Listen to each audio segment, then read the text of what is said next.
Hi friends, ఈ వీడియోలో మనం దశాంశ భిన్నాల గురించి తెలుసుకుందాం. మనం ఇంతకుముందు వీడియోలలో భిన్నాలు, వాటి యొక్క ఆరోహణ క్రమం, అవరోహణ క్రమం, కూడికలు, తీసివేతలు, గుణకారాలు, భాగాలు తెలుసుకుందాం. అదేవిధంగా ఇక్కడ దశాంశ భిన్నాలు అంటే ఏమిటి, వాటి ఉపయోగాలు ఏంటి, వాటిని మనం ఎలా వాడాలి, ఎలా కూడికలు, తీసివేతలు, గుణకారం, భాగారం చేయాలో మనం తెలుసుకుందాం. ఈ వీడియో చూసే ముందు మీరు నా ఛానల్ని సబ్స్క్రైబ్ చేయకపోతే సబ్స్క్రైబ్ చేయండి, లైక్ చేయండి, కామెంట్ చేయండి. దశాంశ భిన్నాలు అయితే ఇప్పుడు చూడండి, ఏదైనా ఒక అంకె తీసుకుందాం.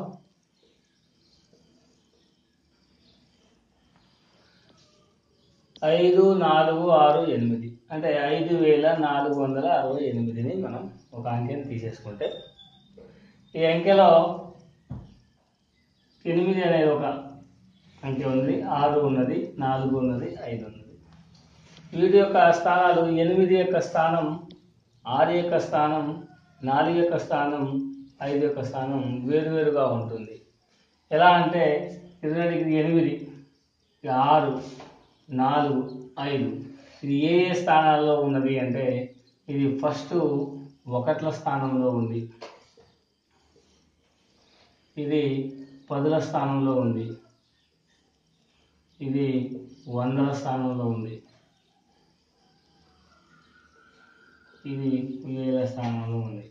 ఈ స్థానాన్ని బట్టి వీటి విలువ కూడా మారుతుంది. ఎలా అంటే ఇది 8 మాత్రమే, కానీ ఇది 6 10ల స్థానంలో ఉంది కాబట్టి దీని వాల్యూ 60 అవుతుంది. దీని యొక్క వాల్యూ 100ల స్థానంలో ఉంది కాబట్టి దీని వాల్యూ 400 అవుతుంది. దీని యొక్క వాల్యూ 1000ల స్థానంలో ఉంది కాబట్టి 5000 అవుతుంది. సో ఇక్కడ స్థానాన్ని బట్టి వీటి యొక్క విలువ మారుతుంది. ఇది ఒక అంకెనే, ఇది ఒక అంకెనే, ఈ అన్ని అంకెలే, కానీ వాటి స్థానాలను బట్టి వాటి యొక్క విలువ మారుతుంది. అయితే ఇక్కడ చూడండి, ఇది 1ల స్థానంలోనే, ఇది 10ల స్థానం, అంటే ఈ స్థానానికి 10 రెట్లు అయిందనమాట. అంటే 10తో గుణిస్తే మనకు 6 యొక్క స్థాన విలువ వచ్చింది, అంటే 10. మళ్ళా ఈ 6 యొక్క స్థాన విలువకు 10 గుణిస్తే మనకు 4 యొక్క స్థాన విలువ వస్తుంది. 4 అంటే ఇక్కడ 60 అంటే 10ల స్థానం, 10 × 10 100ల స్థానంలోకి వచ్చేసింది. దీని యొక్క స్థాన విలువ మరలా 10తో గుణి, అంటే ప్రతిసారి కూడా ప్రతి పక్క స్థాన విలువకు 10 సార్లు మనం పెంచుకుంటూ పోతే మనకు వీటి యొక్క స్థాన విలువలో వస్తుంది. చూడండి, ఇక్కడ దీనికి ఇది 10 రెట్లు పెరిగింది, దీనికి ఇది 4 10 రెట్లు పెరిగింది. ఆ విధంగా 1ల స్థానం, 10ల స్థానం, 100ల స్థానం, 1000ల స్థానం వస్తుంది. ఆ విధంగా ఇంకా పెరుగుకుంటూ పోతే 1లు, 10లు, 100లు, 1000, 10,000, లక్ష, 10 లక్ష, కోటి, ఈ విధంగా ప్రతి ఒక స్థానం నుంచి మరొక స్థానము ఈ కుడి నుంచి ఎడమకు వస్తున్న కొద్దీ వాటి యొక్క విలువ 10 రెట్లు పెరుగుకుంటూ వస్తుంది. అంటే ఇటువైపు వస్తున్న కొద్దీ వాటి యొక్క విలువ ఎలా పెరుగుతూ ఉంటుందంటే 10 రెట్లు పెరుగుకుంటూ పోతుంది. అదే ఈ స్థాన విలువను ఎడమ నుంచి కుడివైపుకు మనం చూసుకుంటూ పోతే ఎలా వస్తుంది అంటే 10 రెట్లు తగ్గుకుంటూ పోతుంది. అంటే చూడండి, ఇది 1000ల స్థానంలో ఉంది అనుకుంటే, 1000ల స్థానంలో ఉంది, 1000 స్థానంలో ఉంది అనుకుంటే, దీనికి డివైడెడ్ బై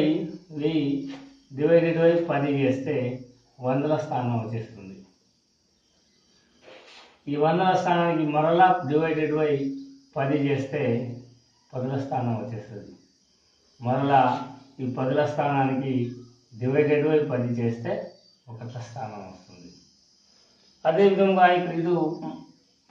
ఇక్కడ 1ల స్థానం పక్కన మనం ఒక పాయింట్ వేసుకొని ఇటు సైడ్ కూడా కొన్ని అంకెలు ఉన్నాయనుకుంటే ఎలా వస్తూ ఉంటుంది, మరలా ఎడమ వైపు వెళ్ళాలంటే మరలా డివైడెడ్ బై 10 అంటే ఈ 1కి 1/10 అంటే 0.1 ఇలా వెళ్తూ ఉంటుంది. ఇలా దీనినే మనం దశాంశ స్థానము అంటాము. అంటే ఒక భాగాన్ని మనం ఒక్క అంకెని మనం ఎన్ని భాగాలు చేసామంటే 10 భాగాలు చేసాం భిన్నాల రూపంలో రాస్తే. మరలా దీనికి 0.1కి మరలా 10 తోటి భాగారం చేస్తే మరొక శతాంశమానం వస్తుంది. ఇది 0.01 స్థానం. తర్వాత అలాగే 0.01కి మరలా 10 భాగించుకుంటూ పోతే 0.001. ఈ విధముగా ఎడమ నుంచి కుడికి వెళ్తున్న కొద్దీ 10 రెట్లు తగ్గుకుంటూ పోతుంది. కుడి నుంచి ఎడమకు వస్తున్న కొద్దీ 10 రెట్లు పెరుగుకుంటూ పోతుంది. ఇది గుర్తుపెట్టుకోండి. అయితే ఇక్కడ మనకు దశాంశమానాలు రావాలన్నా లేకుంటే లెక్కలు రావాలన్నా ఏం రావాలన్నా మనం కంపల్సరీ ఈ స్థాన విలువలు అనేది చాలా ఇంపార్టెంట్. ఒకట్ల స్థానం పక్కన ఇటు మనకు దశాంశ స్థానాలు స్టార్ట్ అవుతుంది. ఈ 1కి మొదల 10 భాగాలు చేయాలి. ఇక్కడ చూడండి, 1000కి 10 భాగాలు చేస్తే మనకు 100 వచ్చింది. 100కు 10 భాగాలు చేస్తే మనకు 10 వచ్చింది. 10కి 10 భాగాలు చేస్తే 1 వచ్చింది. 1కి మరలా 10 భాగాలు చేస్తే 0.1 స్థానం వచ్చింది. 0.1 స్థానం మరలా 10 భాగాలు చేసుకుంటూ పోవాలి. అంటే ఇక్కడ చూడండి, ఎడమ నుంచి కుడికి వెళ్తున్న కొద్దీ 10 రెట్లు తగ్గుకుంటూ వస్తుంది. అదే కుడి నుంచి ఎడమకు వస్తున్న కొద్దీ 10 రెట్లు పెరుగుకుంటూ వస్తుంది. ఈ విధంగా రావడాన్ని మనం దశాంశ స్థానాలు అని అంటాము. చూడండి, ఇప్పుడు 0.4 దీనిని భిన్నాల రూపంలో ఎలా రాస్తాము? 0.4 అంటే ఒక అంకెను 10 భాగాలు చేసి 4 భాగాలు మనం తీసుకున్నాం అన్నమాట. సో 4/10 రాస్తాం. అదేవిధంగా 0.7 ఉందనుకోండి, 7/10. ఈ విధంగా ఎంత ఉన్నా కానీ మనకు సపోజ్ 3 లెక్క చూడండి, 0.8 ఉందనుకోండి, అంటే 8/10. అంటే ఇక్కడ దశాంశం అంటే ప్రతిదీ కూడా హారంలో 10 ఉండాలి. మనం ఇంతకుముందు చెప్పినట్టుగానే 10 హారంలో 10 వేసుకుంటూ వస్తేనే మనకు ఆన్సర్ వచ్చింది. అదే విధముగా ఇక్కడ హారంలో 10 ఉంటేనే వాటిని దశాంశ భిన్నాలు అంటాము. అయితే వీటిని భిన్నాల రూపంలో ఎలా రాయాలో ఇక్కడ మనం చూసుకుందాం. 0.8 అదేవిధంగా 7 4 చూడండి, 0.6 ఉందనుకోండి, 6/10. 325 పైసలు.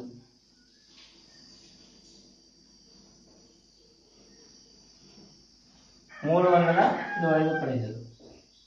దీన్ని రూపాయలలోకి మార్చాలి. 320 పైసలు రూపాయలని ఎలా మారుస్తాము అంటే పైసలు అంటే 100 పైసలు అయితే 1 రూపాయి అవుతుంది.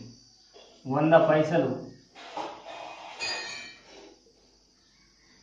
1 రూపాయి అవుతుంది.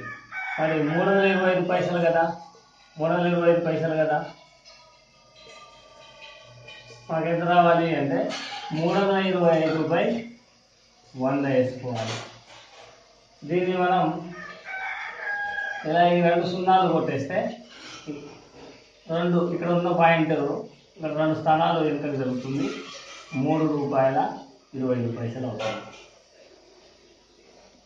ఇక్కడ హారంలో 2 సున్నాలు మనం కొట్టేస్తే లవంలో కూడా ఇక్కడ ఉన్న పాయింట్ 2 స్థానాలు వెనుకకు జరుగుతుంది. సో దీని గురించి నేను తర్వాత వీడియోలో ఇంకా క్లియర్గా వివరిస్తాను. 867 పైసలు ఉన్నాయనుకోండి, దీన్ని మనం ఎలా రాయొచ్చు? 867/100. అంటే చూడండి, 2 సున్నాలు కొట్టేస్తే మనకు యాక్చువల్గా ఒక అంకెకు ఇప్పుడు 867 అనే అంకెకి పాయింట్ ఎప్పుడైనా ఇటే ఉంటుందని అనుకోవాలి. ఇటు లాస్ట్ ఒక స్థానం దగ్గర ఉంటుంది అని అనుకోవాలి. ఎప్పుడైనా కానీ పాయింట్ లేకపోతే ఈ పాయింట్ని మనం 2 స్థానాలు ఎడమ వైపుకు జరపాలి. 2 సున్నాలు ఎన్ని సున్నాలు కొట్టేస్తే అన్ని సున్నాలు వెనుక వైపు జరపాలి.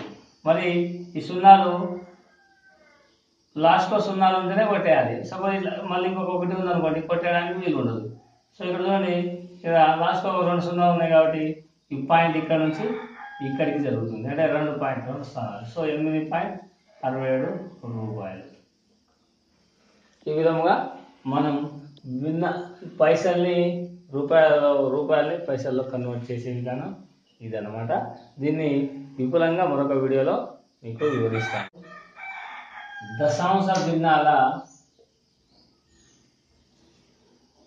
సంకలనము మరియు వ్యవకలనం గురించి తెలుసుకుందాం.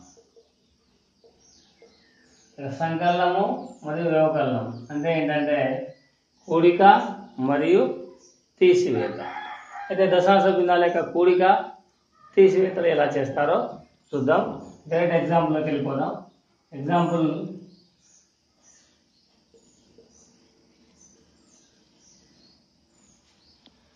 ప్లస్ 864 ప్లస్ 3 6 7 437.782 అంటే ఇక్కడ పాయింట్ యూతలో ఉంటుంది దశాంశాల స్థానాలు అంటారు. అయితే ఈ డెసిమల్ అంకెల్ని మనం ఎలా కూడిక చేయాలో చూద్దాం. ఒకటే ఫ్రెండ్స్, మనం దశాంశ అంకెల్ని మనం కూడిక చేయాలి అంటే మనం ఇక్కడ ఉన్న పాయింట్ని మనం చాలా జాగ్రత్తగా గమనించాలి. పాయింట్ని ఆధారం చేసుకునే మనం కూడిక కానీ తీసివేత కానీ చేయాలి. కూడిక తీసివేత చేసేటప్పుడే పాయింట్ని మనం జాగ్రత్తగా గమనించాలి. ఎలానో చూడండి. అయితే ఫస్ట్ 864.367 రాసేసుకుంటాం. తర్వాత ఈ అంకె రాసుకునే ముందు మనం పాయింట్ని ఒకసారి గుర్తుపెట్టాలి. పాయింట్ కింద పాయింట్ వచ్చేటట్టు మనం రాసేసి తర్వాత దీన్ని ఇటువైపు రాసుకుంటూ వెళ్ళాలి. దీన్ని ఇటువైపు వరుస క్రమంలో రాసుకుంటూ వెళ్ళాలి. 7 3 4 పాయింట్ పక్కన 7 3 4 తర్వాత పాయింట్ ఇటువైపులా 7 8 2. చూడండి, ఇది ఉన్నట్టే రాసాము, కానీ పాయింట్ కింద పాయింట్ వచ్చే విధంగా మనం రాసాము. ఇలా రాస్తేనే మనకు కూడిక చేయడం ఈజీ అవుతుంది, తప్పు లేకుండా చేయగలుగుతాం. 7 2 9 8 4 14 7 1 8 8 3 11. ఇక్కడ పాయింట్ ఉంది కాబట్టి పాయింట్ బదులు పాయింటే రాసుకోవాలి.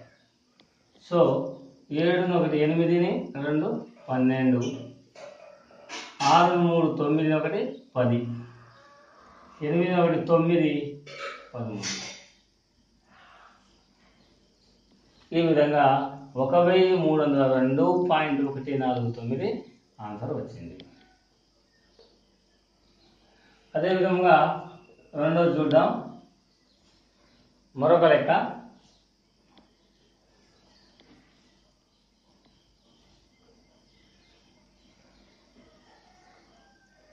ప్లస్